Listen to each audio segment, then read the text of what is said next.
ഗലാത്യലേഖനം 6-ാം അധ്യായം 11 മുതൽ 17 വരെയുള്ള തിരുവചനങ്ങളിൽ ക്രിസ്തുവിൻ്റെ ക്രൂശാണ് ക്രിസ്ത്യാനിയുടെ ഏക പ്രത്യാശ.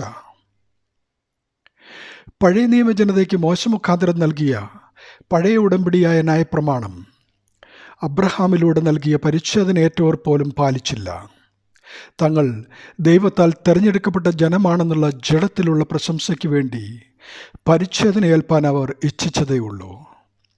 തിരുവെഴുത്തുകളെ വ്യാഖ്യാനിച്ചു കൊടുത്തിരുന്ന പരീശന്മാർ വികലമായും പക്ഷപാതപരമായും അത് ചെയ്യുകയും ജനം 10 കൽപ്പനകളും അനുബന്ധ നിയമങ്ങളും ലംഘിച്ച് അന്യദൈവാരാധനയിലേക്കും പാപത്തിൻ്റെ അടിമത്തത്തിലേക്കും വീഴുകയും ചെയ്തു.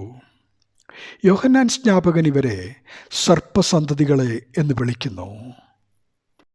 നോഹയുടെ കാലത്ത് സംഭവിച്ചതുപോലെ ജനം നശിച്ചു പോകാതെ മാനവജാതിയെ രക്ഷിക്കുവാൻ മുൻ നിശ്ചയിച്ച പ്രകാരം ക്രിസ്തു ഭൂമിയിൽ ഭൂജാതനായി. അവിടുന്ന് ശിഷ്യന്മാരെ തെരഞ്ഞെടുത്ത് കൊയ്ത്തിനായി അയക്കുകയും തന്നെ ഉപദ്രവിച്ചവനായ ശൗലിനെ പൗലോസാക്കി മാറ്റുകയും ചെയ്തു.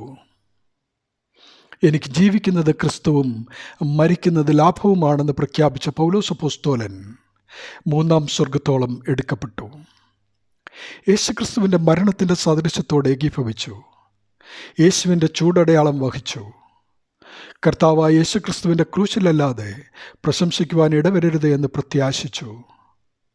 ജാതികളുടെ അപ്പോസ്തലനുമായി തീർന്ന പൗലോസ് അപ്പോസ്തലൻ ഇവിടെ പറയുന്നു, നോക്കുവീൻ, എത്ര വലിയ അക്ഷരമായി ഞാൻ നിങ്ങൾക്ക് സ്വന്തം കൈകൊണ്ട് തന്നെ എഴുതിയിരിക്കുന്നു. എനിക്കോ നമ്മുടെ കർത്താവായ യേശുക്രിസ്തുവിൻ്റെ ക്രൂശിലല്ലാതെ പ്രശംസിപ്പാൻ ഇടവരരുത്. അവനാൽ ലോകം എനിക്കും ഞാൻ ലോകത്തിനും ക്രൂശിക്കപ്പെട്ടിരിക്കുന്നു. പരിച്ഛേദനയല്ല, അഗ്രചർമ്മവുമല്ല, ക്രിസ്തുവിലുള്ള വീണ്ടും ജനനം അഥവാ പുതിയ സൃഷ്ടിയത്രേ കാര്യം. അതെ, നമ്മുടെ പാപപരിഹാരത്തിനായി മരിച്ചുയർത്തപ്പെട്ട ക്രിസ്തുവിൻ്റെ ക്രൂശാണ് ക്രിസ്ത്യാനിയുടെ ഏക പ്രത്യാശ.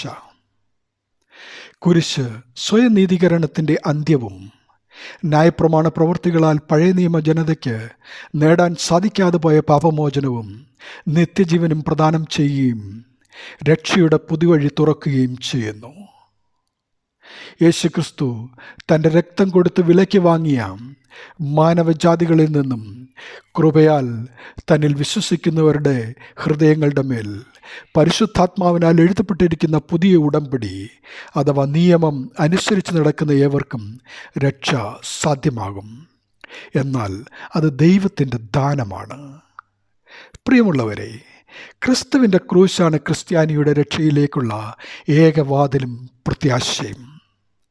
ദൈവത്തിൻ്റെ സമാധാനവും കരുണയും നമുക്കേവർക്കും ഉണ്ടാകട്ടെ.